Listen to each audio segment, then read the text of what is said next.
Որ հերկինս ես Սուրբ Եղիցի անուն քո, եկես սարքայություն քո, Եղիցին կամք քո, որպես հերկինս և հերկրի, ըսած մեր հանապազորդ տուր մեզ այսօր, և թող մեզ սպարտիս մեր, որպես և մեկ թողուք մերոց պարտապանած, և մի տանիրս մեզի փորձություն, այլ փրկյաս մեզի չարե, զիքոյ արքայություն, և զորություն, և փառք հավիտյանս ամեն, իմաստություն հոր Հիսուս, տուր ինձ իմաստությունս բարիս խորհել և խոսել և գործել առաջի քո համենայն ժամ, ի չար խորհրդոցի բանից և ի գործոց փրկյազիս և ողորմյա քո արարածոց և ինձ բազմամեղիս, ամեն, համեցեք,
լավ ժողովուրդ ջան, մենք այսօր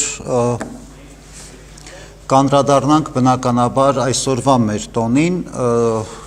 այսօր գիտեք, որ հայ առաքելական եկեղեցին տոնում է տարվա վերջին տաղավար տոնը, այս տարվա խաչվերացը կամ Սուրբ Խաչի տոնը, և ես կուզեմ այս առիթը օգտագործելով մենք անդրադառնանք առհասարակ խաչի խորհրդին մի քիչ այլ տեսանկյունից, ոչ անպայման այն տեսանկյունից, թե ինչ էր զգում Քրիստոս կամ ինչ արեց Քրիստոս, այլ ավելի շատ ուշադրություն դարձնել, թե ինչ արեցին տարբեր մարդիկ, ովքեր որ Քրիստոսի շուրջն էին և Քրիստոսի կողքն էին գտնվում, և հավատացյալները, և թշնամիները Քրիստոսի, և անտարբեր մարդիկ, տարբեր մարդիկ կային, որ Քրիստոսին շրջապատում էին, ու շատ կարևոր է ու շատ հետաքրքիր է նաև այս մարդկանց կեցվածքը, որովհետև և նրանց օրինակից դասեր քաղելը, ինչ-որ առումով նաև սա կլինի ամփոփում ավետարանի, կփորձենք նաև այս տեսանկյունից, խաչի ճանապարհի տեսանկյունից ամփոփել ավետարանը, որը որ մենք փորձեցինք այս մի քանի ամիսների ընթացքում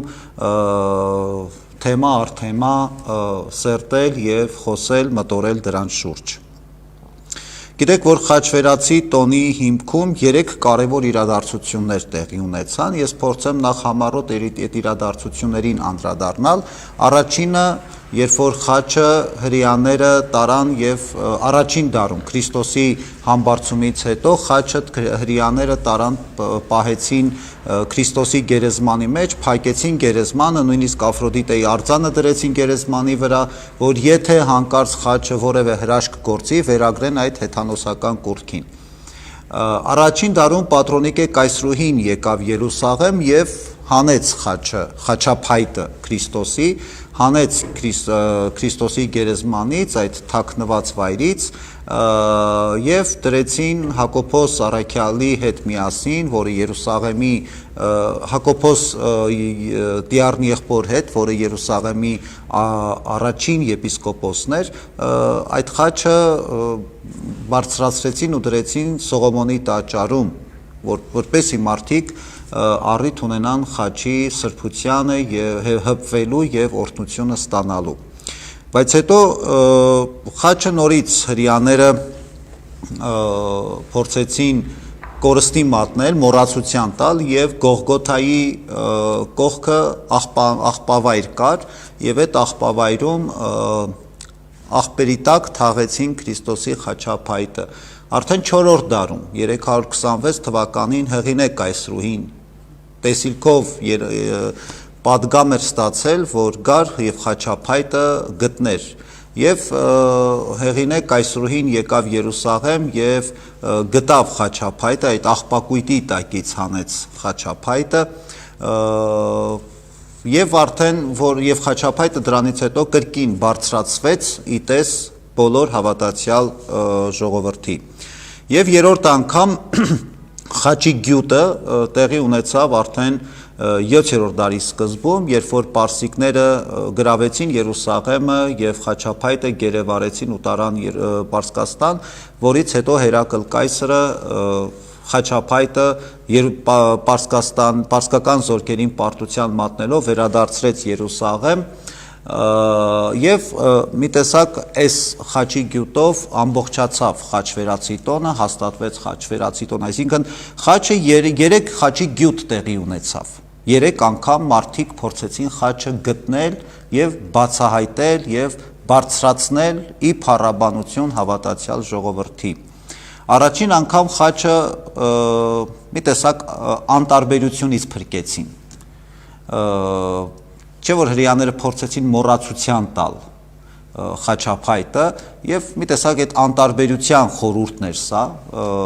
Երկրորդ դեպքում աղբակույտից հանեցին, սա մեր մեղքերի խորհրդանիշն է, երբ որ խաչը այդ մեղքերը մաքրելուց հետո բացահայտվեց խաչի խորհուրդը, եւ երրորդը չարությունը, երբ որ չարությունը հաղթահարելով մարդիկ գտան Քրիստոսի խաչը, այսինքն այս 3 կարևոր արատները, որ մեր կյանքում կան, անտարբերությունը, մեղքերը եւ չարությունը, այս 3 կարևոր մեղքերը հաղթահարելով է, որ ամեն անգամ մենք մեր մեջ բացահայտում ենք եւ վերագտնում ենք Քրիստոսի խաչը եւ խաչի խորհուրդը։ Ավետարանում Քրիստոս մեզ 2 շատ կարևոր պատգամ տվեց Քրիստոս իհարկե, բայց այսօրվա խորհրդի շրջանակներում ես ուզում եմ առանձնացնել 2 կարևոր պատգամ Քրիստոսի։ Առաջին այն էր, որ ասեց. ես եմ ճշմարտությունը, ճանապարհը եւ կյանքը։ Այո, Քրիստոսի համար, Քրիստոսի օրինակը մեզ համար լավագույն ճանապարհն էր փրկության եւ յուրաքանչյուրիս եւ հոգեվոր կյանքում եւ առհասարակ առօրյա կյանքում մեր ընթացքը, մեր մարդկային հարաբերությունները, մեր ձեռքբերումները շատ կարեւոր է, որ այդ անցնի այդ նույն ճանապարհով, որով որ Քրիստոս մեզ ցույց տվեց։ Իսկ թե ինչպես մենք պիտի անցնենք այդ ճանապարհով, Քրիստոս մեզ երկրորդ պատգամը տվեց, ասեց, որ ես տալիս եմ ձեզ իմ օրինակը։ Իսկ Քրիստոս միայն մեզ հրամաններ չտվեց կամ պատգամներ չտվեց մտածելով կամ ասելով ինչպես ուզում եք վարվեք։ Քրիստոս նաև իր օրինակով մեզ ցույց տվեց, թե ինչպես պիտի անցնել այդ ճանապարհը։ Իսկ այդ ճանապարհը յուրաքանչյուրիս կյանքի ճանապարհը, ուզենք թե չուզենք, կոչվում է խաչի ճանապարհ։ Եթե մենք մեզ համարում ենք քրիստոնյա եւ եթե մենք մեզ համարում ենք հավատացյալ։ Ու խաչի ճանապարհը ոչ թե սկսվում է այն պահից, երբ որ Քրիստոսին Գեթսեմանի այգիում ձերբակալեցին, բերեցին, դատեցին, հետո Պիղատոսը հրամանեց, որ խաչը հանեն Քրիստոսին։ Քրիստոսի խաչի ճանապարհը շատ ավելի վաղուց է սկսվել։ Շատ ավելի վաղուց։ Աշխարհի արարչությունից սկսած խաչի ճանապարհը իբրև խորհուրդ արդեն իրական էր, որովհետև մեր եկեղեցու հայրեր ասում են, որ այսպիսի մի զրույց, իհարկե դա ավետարանական իրող ճշմարտություն չի, պարզապես եկեղեցու հայրերի կողմից ներկայացված տեսակետ կամ կարծիք է, ասում է, երբ որ Աստված որոշեց արարել աշխարհը, Սուրբ Երրորդության 3 քանձերի հետ խոսում էր, որ աշխարհն արարենք, մարդ ստեղծենք, բայց ասում է, որ եթե աշխարհը արարեցինք եւ մարդ ստեղծեցինք, ստիպված պիտի լինի որդի Աստված խաչվելու եւ ասում է Քրիստոս, ասում է հայր թող քո կամքը լինի։ Այսինքն Աստված բնականաբար ի սկզբանե գիտեր ինչ էր լինելու, գիտեր թե ինչ գնով է այդ աշխարհը փրկելու, ոչ միայն ստեղծելու, այլ նաեւ այդ աշխարհը ինչ գնով է փրկելու։ Եվ այստեղ է որ մեր եկեղեցու հայրերը ընդգծում են ու կարևորում են, որ Աստված աշխարհի ստեղծումից առաջ գիտեր, որ խաչվելու է։ Այսինքն եւ ամբողջ 5 կտակարանում հենց այս ճշմարտությունն է բացահայտվում, այսինքն անմեղը զոհաբերվում է միշտ Հին կտակարանի զոհաբերությունները հիշեք, անմեղ կենթանի զոհաբերվում էր մարդկանց փրկության համար, այս մարդու ստեղծած իրականությունն է, երբ որ պիտի անմեղը անընդհատ զոհաբերվի, և այս իրավիճակի մեղավորը մարդն է, կարող էր այսպես չլիներ, եթե մարդը չմեղան չէր, բայց այս իրավիճակի մեղավորը առաջին հերթին մարդն է, իր մեղավոր ընթացքով, իր չարությամբ և նաև մեղքերով, որ անընդհատ այս աշխարհում շատանում է, որովհետև մեղքը անդրադառնում է ոչ միայն մեզ, այլ նաև մեր կողքը գտնվող մարդկանց, մեր շրջապատին, աշխարհին, միջավայրին, և բնականաբար այսօր էլ այդպես է, չարը, մեղքը, սուտը, կեղծիքը, անարդարությունը այսօր էլ աշխարհում կուլ է տալիս արդարին։ Եվ սա է մեր աշխարհը, սա մեր ձևավորած, մեր ստեղծած աշխարհն է, և Աստված չէ, որ այսպես է կամեցել, մենք այսպիսին ենք ուզեցել տեսնել աշխարհը, այսպիսին ենք կարողացել կառուցել աշխարհը։ Իհարկե սա մեր լավագույն որոշումը չի այսպիսի աշխարհ ունենալու, բայց Աստված միշտ պատրաստ է եղել այդ պատասխանատվությունը մեր սխալների վերցնելու և փորձելու մեզ տալ հնարավորություն այդ սխալները շտկելու։ Խաչելության խորհրդի մեջ կարևոր է նաև Քրիստոսի մարդեղության պատմությունը։ Քրիստոս եկավ աշխարհ շատ հստակ որոշումով, որ իր կյանքը պիտի տա աշխարհի փրկության համար։ Աստված իր կատարելությունից եկավ մեղավոր աշխարհ, հավիտենականության լույսը յուրաքանչյուրիս բաշխի։ Սերը խոցելի է, սերը զոհաբերվող է։ Իսկ մեր սերը ինչպիսին է, սա երևի թե կարևոր հարցն է, որ մենք յուրաքանչյուրս պիտի տանք ինքներս մեզ։ Հաճախ են այսօր մարդիկ բողոքում, տրտնջում, ասելով, որ այ ես դիմացինին սիրեցի, դիմացինին նվիրվեցի, վստահեցի, հավատարիմ գտնվեցի, բայց տեսեք ինքը ինչպես չարաշահեց իմ վստահությունը, սերը և ինչպես ինձ դավաճանեց։ Այսպիսի օրինակներ մարդկային հարաբերությունների մեջ ցավոք սրտի բազմաթիվ է։ Մենք հաճախ ենք այսպիսի տրտունջներ կամ բողոքներ լսում մարդկանցից, և արդյունքում մարդը մեզ հարցնում է, իբրև հոգևորականի, ասելով, թե Տեր Հայր, հիմա մենք ինչպես պիտի վարվենք։ Գրեք, սրա պատասխանը ես չէ, որ պիտի տամ այս հարցի։ Այս հարցի պատասխանը տվել է Քրիստոս, եթե մենք մեզ համարում ենք քրիստոնյա։ Իսկ Քրիստոսին ինչքան դավաճանեցին, ինչքան չարաշահեցին այդ սերը, և ինչքան մենք այսօր ենք չարաշահում այդ սերը։ Այն, որ մենք մտածում ենք, թե Տեր Աստված դու բարի ես, դու սիրում ես, դու մեկամեզ կներես, ու մենք շարունակում ենք մեր մեղավոր կյանքը։ Արդյոք այդ նույն պատկերը չի, այդ նույն օրինակը չի։ Ու ինչ է անում Քրիստոս։ Քրիստոս շարունակում է մեզ սիրել, երբեք մեզանից չի օտարանում, որովհետև սերը այդպիսին է, սերը խոցելի է, սերը զոհաբերվող է։ Եվ այստեղ ոչինչ փրկել հնարավոր չէ, այստեղ ոչինչ փոխել հնարավոր չէ։ Ես չեմ ասում, որ լավ է, որ երբ քեզ դավաճանում են, այդ շատ լավ է։ Ես այդ դավաճանությունը չեմ գովերգում, բայց այդպիսին է աշխարհը։ Այդպիսին են մարդիկ։ Եվ այստեղ շատ կարևոր է, որ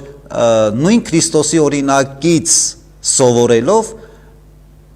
պետք է նայենք երևի թե այսպես։ Կարևորը, որ ես չփոխվեմ։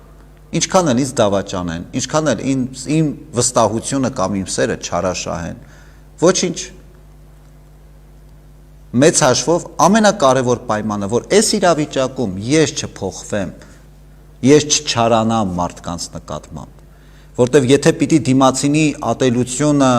անհավատարմությունը, անարդարությունը անդրադառնա իմ կյանքին և դա պիտի փոխի ինձ, ուրեմն վայ ինձ։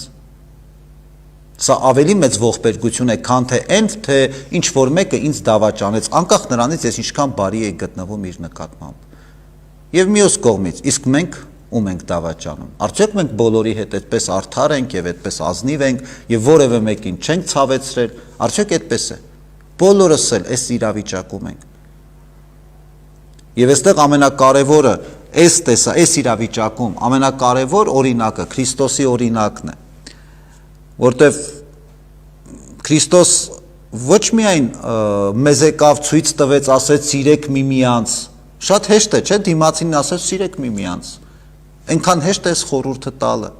Բայց Քրիստոս մենակ այս պատգամը կամ խորհուրդը մեզ չտվեց։ Քրիստոս նաև իր կյանքը զոհաբերելով ցույց տվեց, թե ինչ է այդ սերը։ Երբ որ Քրիստոս ծնվեց, դեռ մանուկ էր, փոքրիկ մանուկ էր, բարուրված խաղաղության դրոշով։ Քրիստոս ցույց տվեց, թե ինչքան խոցելի է, ինչքան անպաշտպան է սերը։ Իսկ խաչելության ժամանակ ցույց տվեց, թե ինքը ինչքան արհամարված էր ու լքված։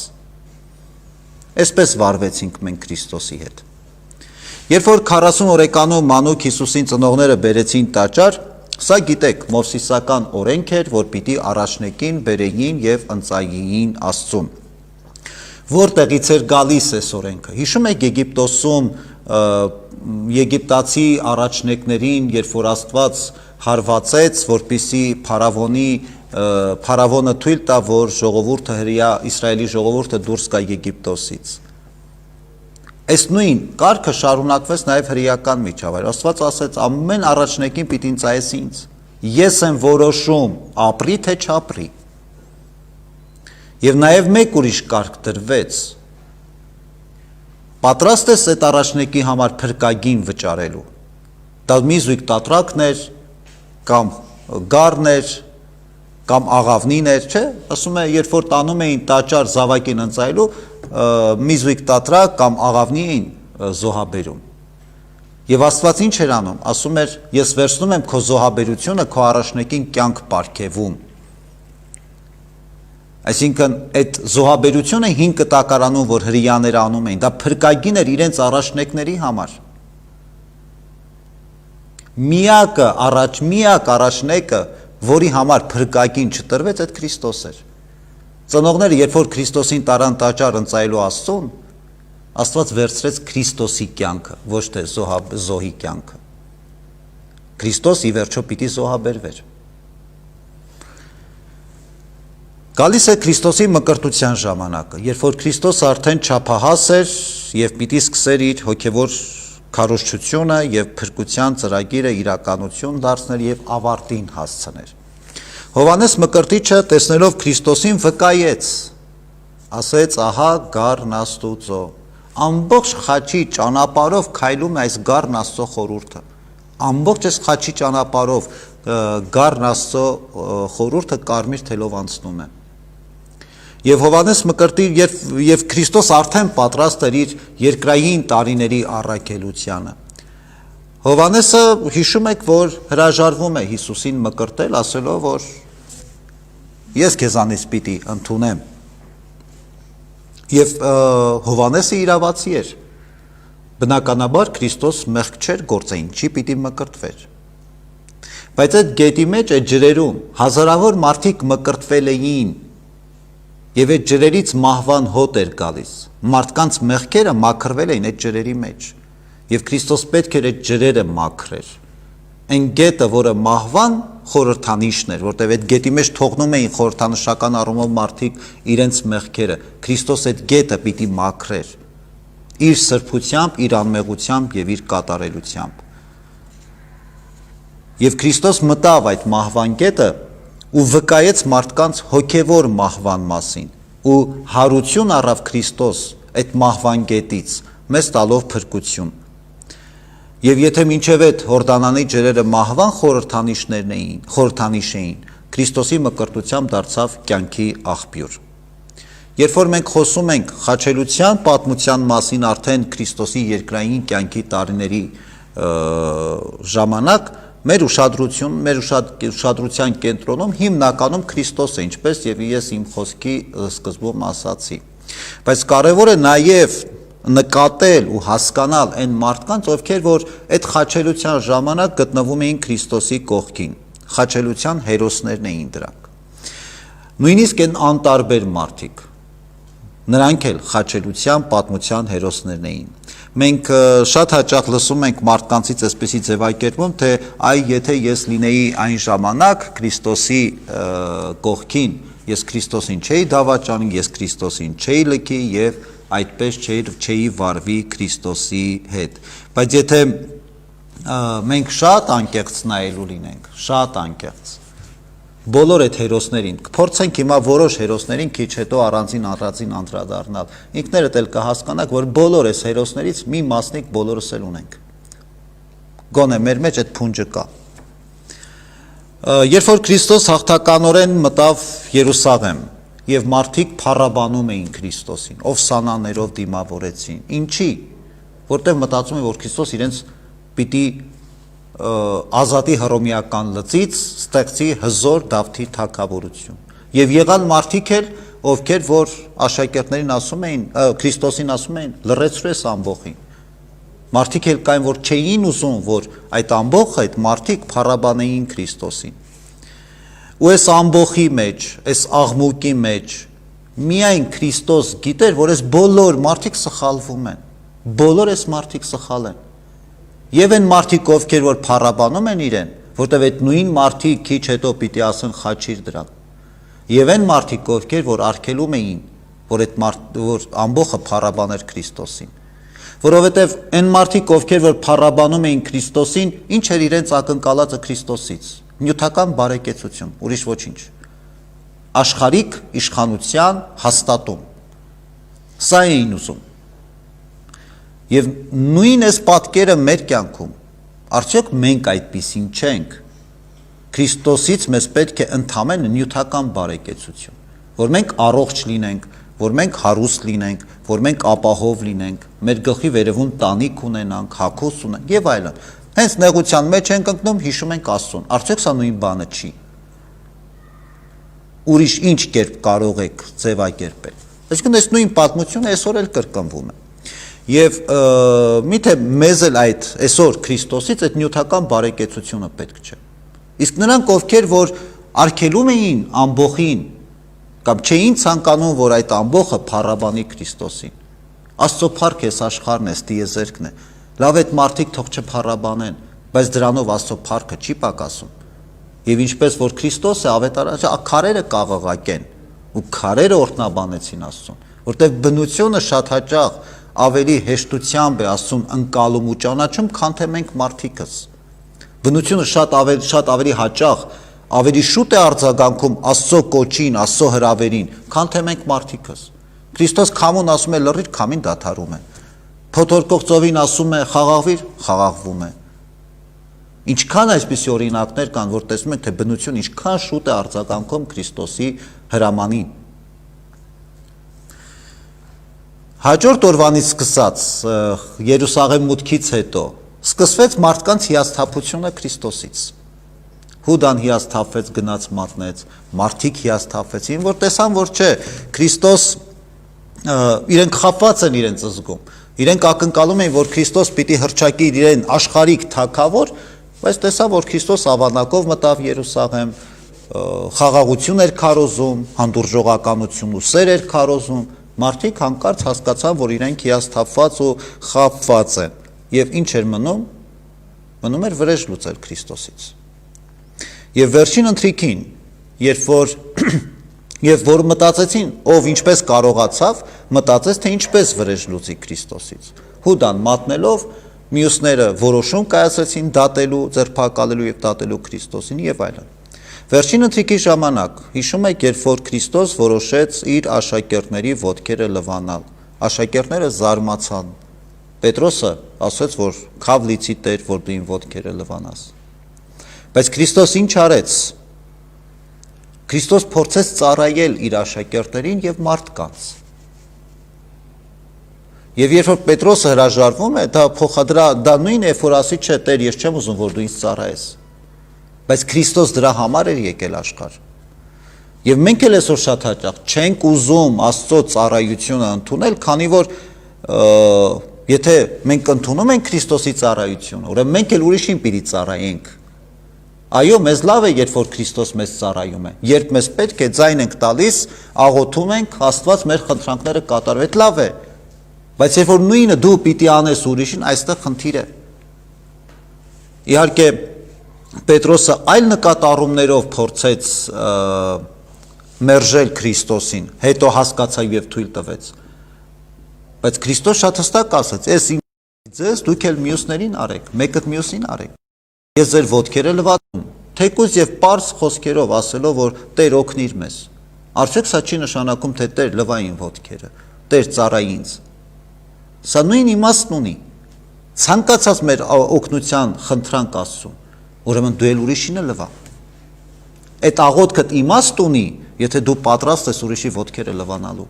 ուրիշին օգնելու, այդ մի դեպքում քո աղոթքը իրական կդառնա եւ իմաստ կունենա։ Այսա մենք այստեղ միշտ մենք դժվարանում ենք, որտեվ երբ որ մենք ուզում ենք, որ Քրիստոս մեր նյութական կարիքներին ծառայի եւ բավարարի մեր նյութական կարիքները, բայց մենք չենք ուզում այդ նույն անել մեր նմանին, այստեղ միշտ մենք դժվարանում ենք։ Նույն էս պահին էր, որ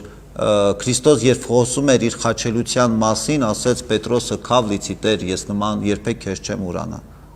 Ժամեր հետո ինչ տեղի ունեցավ։ Ամենահետաքրքիր եւ դրամատիկ պահը այս պատմության մեջ կամ գուցե եւ խաչի ճանապարհին ինձ համար գոնե Գեթսեմանի այգին է։ Երբ որ Քրիստոս գնաց Գեթսեմանի այգի, որտեղ եւ Քրիստոսին ձերբակալեցին։ Քրիստոս Գեթսեմանի այգի գնաց, հիշում եք, Պետրոսի, Հակոբոսի եւ Հովանեսի հետ, իր 3 աշակերտների հետ։ Պետրոսը հավատքի խորհրդանիշն է, Հովանեսը սիրո եւ Հակոբոսը արդարության խորհրդանիշն է։ Այսինքն փոխաբերական իմաստով Քրիստոս ուզեց, որ իր հետ լինի մարդկային սերը, արդարությունը եւ հավատքը, որպես օգնական եւ որպես զորավիք իրեն։ Իսկ Քրիստոս ինչի էր պետք, Քրիստոսին ինչի էր պետք մեր օգնությունը, որտեվ Քրիստոս Գեթսեմանի այգիում կոնկրետ, շատ հստակ կանգնած էր մահվան դեմ հանդիման։ Ու Քրիստոսի ամբողջ ողբերգությունը ցավը այն էր, որ մենակ ինքը գիտեր աշխարհում ինչ է մեռնելը, ինչ է մահը։ Մարդիկ չգիտեին, թեև մարդը մեռնում է, բայց մարդը մինչև այսօր էլ մեզանից ոչ մեկ չգիտի ինչ է մահը։ Մենք գիտենք սքալ, ողբալ, ցավ ապրել, բայց մահը ինչ է, մինչև այսօր մարդը դեռ չգիտի։ Աշխարհում միայն Քրիստոս գիտեր ինչ է մահը։ Եվ Քրիստոս դեմ հանդիման մենակ կանգնած էր մահվան առաջ եւ իրեն պետք էր մեր օգնությունը։ Պետք էր մեր հավատքը, մեր սերը, մեր արդարությունը պետք էր։ Եվ ինչ ասեց Քրիստոս իր աշակերտներին, ասեց այստեղ արթուն հսկեք։ Եվ Քրիստոս մի քիչ առանձնացավ աղոթքի։ Եվ ինչ էր աղոթում Քրիստոս։ Առաջին անգամ, երբ որ գնաց Գեթսեմանի այգիում աղոթելու, ասում էր, թե Տեր, եթե կարելի է, այս բաժակը հեռացրու ինձանից, բայց թող քո կամքը լինի։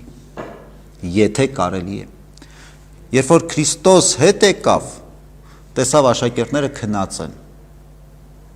Հասկացավ, որ ինքը լրիվ մենակ է։ Այդ մարդկային սերը, հավատքը եւ արդարությունը իր հետ չեն, որտեղ մարդկային սերը, արդարությունը ու հավատքը քնած են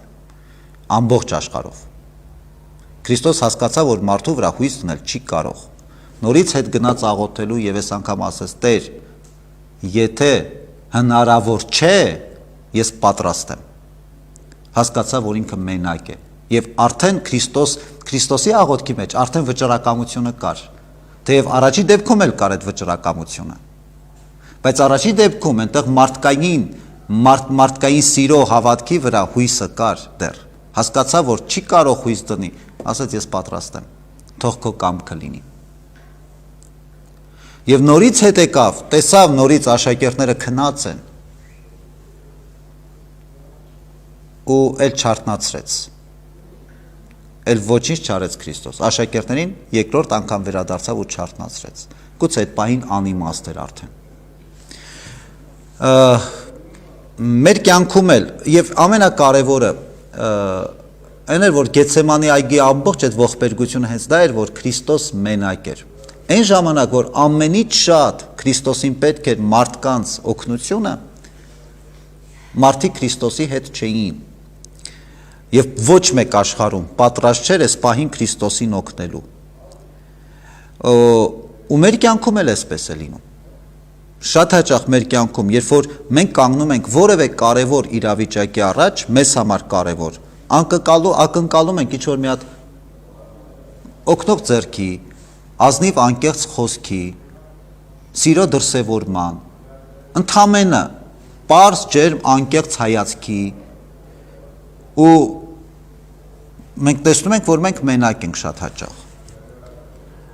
Եվ կարևոր է, որ երբ որ մենք այս իրավիճակում, որ հասկանում ենք կամ գիտակցում ենք, որ ես մենակ եմ, այդ օգնող ձեռքը, այդ հայացքը, զորակցող խոսքը չկա ու հասկանում ենք, որ ես այլևս ուժ չունեմ ու ուր որ է ես կպարտվեմ։ Քրիստոս իհարկե չպարտվեց, Քրիստոս այդ ուժը գտավ իր մեջ, որտեղ այդ ուժը կրկին այդ սիրո մեջ էր, բայց մենք շատ հաճախ հուսահատվում ենք, մտածում ենք, որ այլ պայքարել չենք կարող եւ ուժ չունենք պայքարելու։ Հենց այս պահին է կարևոր, որ մենք Քրիստոսի օրինակով աղոթենք, թե Տեր, եթե կամենում ես, թող ես բաժակ անցնի, բայց միշտ թող քո կամքը լինի իմ կյանքում։ Եվ երբ որ մենք աղոթում ենք եւ հասկանում ենք, որ Քրիստոս ամեն դեպքում մեր կողքին է, այդ ժամանակ արդեն ավելի վստահ մենք կարող ենք ընդգծել, որ այո Տեր, թող քո կամքը լինի, որտեղ Աստված միշտ մեզ հետ է։ Եվ Գեթսեմանի այգում հանկարծ Հուդան է գալիս, հիշում եք, գալիս է, որպեսզի մատնի Քրիստոսին։ Հետաքրքիր է, գիտեք որն է, որ հրեական միջավայրում կար այսպիսի ավանդույթ կամ օրենք, եթե մեկը մեկին պիտի մատներ, մատնելը գիտեք ոնց էր լինում, ձեռը դնում էր այդ մարդու գլխին եւ վկայում էր, որ այս մարդը այսպիսի մեղք է գործել, սա է այդ մարդը, որ այս հանցանքը գործել է։ Եթե հետաքրքիր ուշադիր նայեք, որտեվ եթե հանկարծ բարձվի դու սխալ ես մատնել այդ մարդուն, դու ես պատասխանատու սուտ վկայության համար։ Այս կարևոր ավանդույթ էր հրեական միջավայրում։ Եվ հետաքրքիր է, որ Հուդան այդպես չարեց, Հուդան համբյուրեց, որտեվ վախեցավ ձեռը դնի Քրիստոսի գլխին, այդպես ցույց տա մատնելու, որտեվ կար մտավախություն, կարողա Քրիստոս անմեղ է, հետո ով է պատասխանատու դրա համար։ Եվ դրա համար Հուդան համբյուրով մատնեց Քրիստոսին։ Այդ ավանդական կամ ընդունված ձևով չմատնեց, որտեվ սարսափելի էր, եթե հանկարծ պարզվեր, որ Հուդան սխալվում է։ Եվ նույն օրինակը մեր կյանքում է, մենք էլ շատ հաճախ խուսափողական ենք։ Երբ որ մեկին պիտի մեղադրես, մենք անընդհատ այսպես ուղիղ չենք մեղադրում որևէ մեկին, որտեվ մեր մեղադրանքի մեջ չկա արդարություն։ Դրա համար վախենում ենք մեր մեղադրանքից։ Եթե մեղադրանքդ արդար է, ուրեմն դու նաև պատասխանատվություն ես վերցնում այդ մեղադրանքի համար։ Ոչ թե այս մարդնա գնացեք ինչպես ուզում եք, այս մարդու հետ վարվեք։ Երբ որ Քրիստոսին տանում են Կայափայի մոտ, մենք մարդու կողքին ում հանդեպ անարդար կամ դաժան են վարվում, ու մենք վախից ասում ենք, ես իրան չեմ ճանաչում։ Ու Պետրոսը երբ զղջաց, երբ որ ակաղաղը կանչեց ու Քրիստոսի ու Պետրոսի հայացքը հանդիպեցին իրար։ Այդ ժամանակ Պետրոսը զղջաց։ Իսկ մենք ինչքան ենք մեր հայացքը փախցնում Քրիստոսի հայացքից։ Ինչքան, երբ որ մենք ամաչում ենք նայեն Քրիստոսի հաչքերին, Քրիստոսի հայացքին,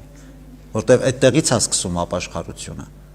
Իսկ Քրիստոսի հայացքը մեզ չի դատապարտում, այդտեղից միայն սեր ու լույս է ճառագում։ Երևի սա ավելի է դժվարացնում մեր խնդիրը,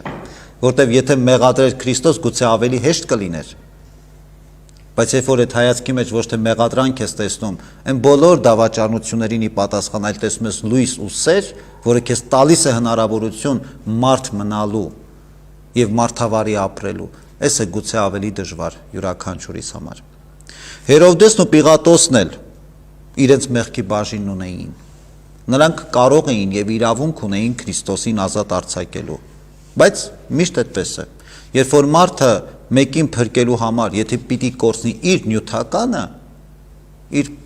դրամը, հարստությունը, պաշտոնը, չգիտեմ, բարեկեցությունը եւ այլն, միշտ մարդը հրաժարվում է այդ փրկել դիմացինին, որտեվ իր ունեցածը շատ ավելի կարեւոր է։ Եվ երբ որ վախենում եք մարդը այս դեպքում կորցնել այն, ինչ իրենն է,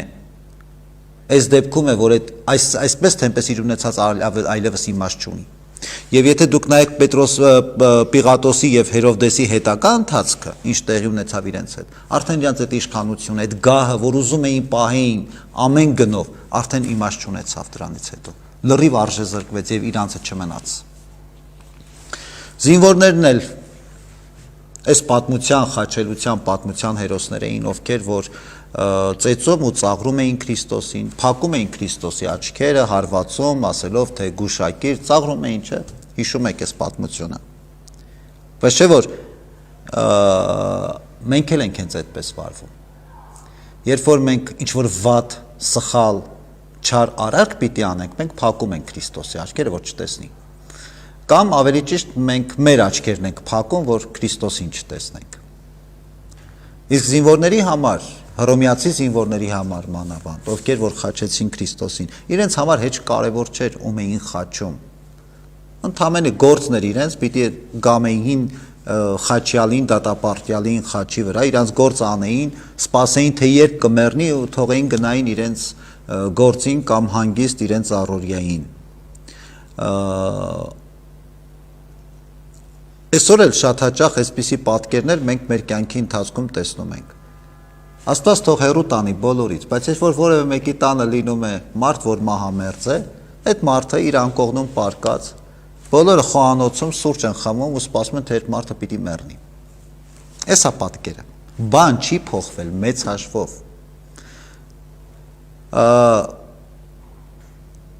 Եվ շատ հաճախ այդ մարդը մեռնում է միայնության մեջ։ Հետո էլ մենք լաց ենք լինում, թե ինչքան շատ ենք սիրում։ Երկու ավազակներին հիշեք, որոնք նույնպես կարևոր հերոսներ էին այս պատմության։ Երկու ավազակներից մեկը, երբ որ տեսնում է, որ արդարն է մեռնում, հենց այնպես, արդար մարդու են սպանում։ Այս ավազակը մերժում է մարդկային դատաստանը եւ իր մեղքն էլ այդպես չի ընդունում։ Ասելով դե մարդիկ անարդար են։ Հա բայց այստեղ շատ կարևոր խնդիր է, քեզ ինչի են դատել, այդ մարդուն ինչի են դատել։ Քեզ արդարացի են դատել, նրան անարդար, բայց երբ որ նրան անարդար են դատել, դա չի նշանակում, որ քեզ էլ են անարդար դատել։ Երկրորդ ավազակը սա հասկացավ եւ տեսնելով, որ արդարը մեռնում է մարդկային անարդար դատից, իր պատիժը ավելի արժանապատվորեն են ընդունում, ասելով, որ այո, մենք սրան արժանացանք, իսկ ինքը դրան արժանի չէ։ Եվ ամեն անգամ,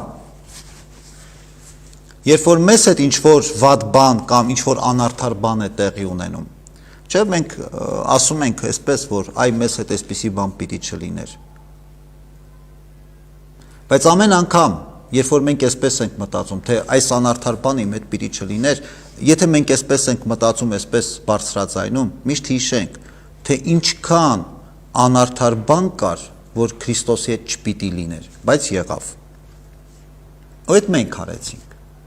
Էլի խաչի ճանապարհին։ Խաչի մոտ նաև աստվածածիններ, հիշում եք Հովանես Ավետարանիչը, աստվածածինը, ով իր կյանքը տվեց Քրիստոսի համար, ամբողջ կյանքը զոհաբերեց, սնեց, պահպանեց, գուրգուրեց, սիրեց, նվիրվեց, մի վարքյան չկասկածեց, հավատաց Քրիստոսին միշտ։ Հովանես Առաքյալը, ով շատ սիրեց Քրիստոսին, որ շատ հաճախ այդ վախը կյանքը վտանգելու ավելի ստորադասեց, սեր ավելի ուժեղ գտնվեց, քան թե այդ վախը սեփական կյանքի։ Խաչի շուրջ Գողգոթայի վրա բացի Աստվածածնից եւ Հովանեսից կային մարդիկ, ովքեր որ ասում էին իջնես խաչից, մենք քեզ կտեսնենք, կհավատանք։ Կային մարդիկ էր, որ ասում են պետք չի իջնի, թող շուտ մեռնի, գնանք մեր գործին, բրցնի այս պատմությունը, հոգնեցինք արդեն այս աղմուկից ու այս ամբողջ աժոտաժից։ Մարդիկ էլ կան այսպես էին մտածում։ Այսինքն մեծ հաշվով ամբողջ աշխարհը սպասում էր, թե երբ Քրիստոս կմեռնի։ Ու այս էր ամենահետաքրքիր եւ ողբերգականը, եւ հրաշքը սպա խաչի ճանապարհի ամբողջ պատմության մեջ։ Ամենահետաքրքիր հատվածը, որ կարելի են գծել։ Ու շատ կարևոր հարց է այստեղ հնչում, թե մենք ինչի ենք սպասում։ Կամ ինչ որ բանի սպասում ենք, թե ոչ։ Քրիստոս մեռնի, թե հարություն առնի։ Որտեվ այն ժամանակ, երբ որ ամբողջ աշխարհը սպասում էր, որ Քրիստոս երբ պիտի մեռնի, բրծնենք, ամբողջ այս պատմությունից բրծնենք, հանկարծ Քրիստոս հարություն է առնում։ Այս պատմությունը նորից կրկնվում է։ Ամեն անգամ այս պատմությունը կրկնվում է յուրաքանչյուրիս կյանքում։ Ու երանի թե մենք որ կարողանանք ի վերջո հասկանալ, մենք ինչի ենք սպասում, ի վերջո Քրիստոս մեռնի թե չէ, կամ իջնի խաչից, թե մեռնի, թե հարություն առնի։ Որտեվ գիտեք, միշտ էլ Մահվան հանդիման կանգնելիս մեզ համար շատ կարևոր է։ Մենք ավելի շատ մեր մասին ենք մտածում։ Այս ցավը ինչպես հաղթահարենք կամ այս պատմությունից ոնց վերջացնենք, ազատվենք, մեր առօրյա կյանքով ապրենք։ Քրիստոս անկեղծ մեզ ազատեց այդ հոգսից։ Քրիստոս մեզ ասեց, որ պետք չի որ դուք սպասեք, որ ես մեռնեմ, որտեղ Քրիստոս միշտ պատրաստ է յուրաքանչյուրիս համար իր կյանքը տալու։ Բայց մենք Քրիստոսի մահվանը չէ որ սպասում ենք։ Մենք Քրիստոսի ներկայությունը, Քրիստոսի օրհնությանը, Քրիստոսի հարությանն է, որ մենք սպասում ենք։ Եվ ոչ միայն սպասում ենք, որտեղ այստեղ սպասելու հարց էլ չէ։ Այստեղ պայքարի ու պատրաստվածության հարց է։ Որքանով այս ամբողջ պատմության մեջ այս հերոսներից մենք մեզ կմաքրենք, դուրս կգանք այս ամբողից։ Պիղատոս, քահանաներ, առաքյալներ, մարդիկ, ովքեր որ պահանջեցին, գիտակցաբար կամ անգիտակցաբար պահանջեցին, որ Քրիստոսին խաչը հանեն։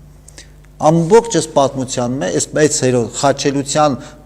մասնակից ու ականատես բոլոր այս մարդկանց բոլոր բացասական դրսևորումները մեր միջից, երբ որ մենք կկարողանանք մաքրել, երբ որ մենք պատրաստ կլինենք Քրիստոսի աչքերը չփակելու, երբ որ մենք պատրաստ կլինենք Քրիստոսի կողքին միշտ լինելու,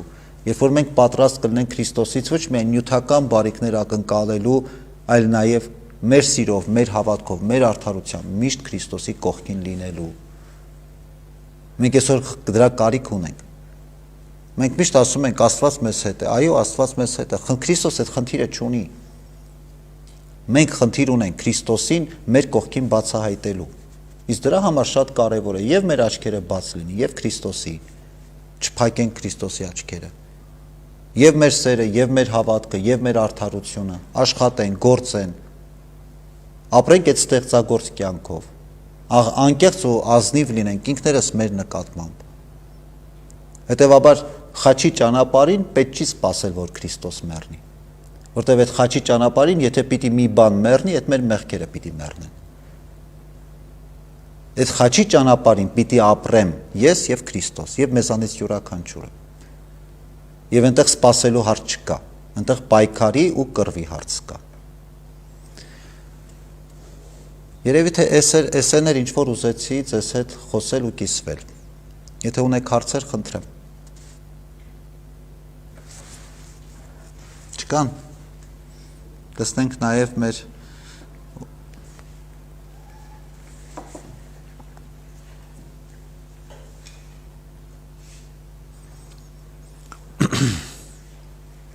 Ինչ է խոկումը, հարցնում է մեր ուղիղ եթերի հետևորդներից մեկը, ինչ է իրենից ներկայացնում խոկումը եկեղեցում։ Խոկումը դա մի արարողակարգ է, երբ որ մենք հոգևոր մեր, երբ որ ժամերգություն է կատարվում, հոգևոր ընթերցանություն եւ քարոզ է լինում, եւ ավելի շատ մարդիկ, որից հետո ավելի այսպես մտածում են ներհայեցողական կյանքով լռության մեջ անդրադառնում են իրենց կյանքին այն ամենի շուրջ, ինչ որ լսում են այդ պահին եկեղեցում, քարոզը, աղոթքը, ինչը որ կլինի, բայց բնականաբար խոկումը դա բարեպաշտական սովորություն է, այսինքն խորհուրդ չէ, ինչպես մկրտությունը, պսակը եւ այլն, բայց դե մեծ հաշվով խոկումը այն է, որ մենք հաճախ պիտի անենք մեր հոգևոր կյանքում, ինչ որ հատուկ հրահանգ կամ հատուկ ժամանակահատված պետք չի սահմանել, որտեվ օրվա մեջ էլ շատ հաճախ չէ, մենք առիթ ենք ունենում մտածելու, անդրադառնալու մեր մեղքերին, մեր սխալներին, լավ արեցինք, սխալ արեցինք եւ այլն, եւ խոկումը բնականաբար այստեղ ավելի շատ սա է։ Ինչ խորհուրդ ունի եկեղեցական որոշ տոներին հաջորդող մեռելոցը։ Նախ ոչ թե եկեղեցական որոշ տոներին, այլ կոնկրետ մեռելոցները հաջորդում են բոլոր տաղավար տոներին։ Տարվա մեջ մենք ունենք 5 տաղավար տոներ, եւ այդ տաղավար տոների հաջորդ օրը պարտադիր լինում է մեռելոց, որովհետեւ այդ տաղավար տոների խորհուրդը կարևոր խորհուրդներ են, չէ՞, Քրիստոսի ծնունդը, հարությունը, պայծառակերպությունը, կներեք վերափոխումը, խաչվերածը, այսինքն այս տնօրինական, այս կարևոր խորհուրդները մենք այդ միայն ապրող մարդկանց համար չէ, այդ բոլորին է վերաբերում, որտեվ Աստծո համար մահացած մարդ չկա, Աստծո համար բոլորը ապրում են, Աստծո ներկայության մեջ մեր ննջեցյալները ապրում են, Հետևաբար սա նաև այս տերունական խորհուրդները Քրիստոսի ծննդյան, հարության, խաչի խորհուրդը, այս բոլոր խորհուրդները նաև վերաբերում են ննջեցյալների, նրանց հոգիների փրկությանը։ Հետևաբար նաև մենք այս ավետիսը փոխանցում ենք մեր ննջեցյալներին եւ մեռելոցները դրանք նաև առիթ են մեր ննջեցյալների համար աղոթք բարձրացնելու առ Աստված։ Վերջ, եթե հարցեր չկան, աղոթենք, աղոթքով ավարտենք։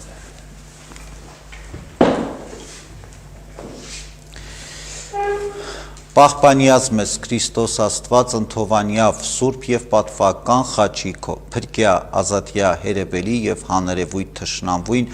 արժանավորյա գոհությամբ փառավորելս Հայր եւ Որդի եւ Սուրբ Հոգիտ այժմ եւ միշտ եւ հավիտյանս հավիտենից ամեն։ Աստված պահապան ձեզ։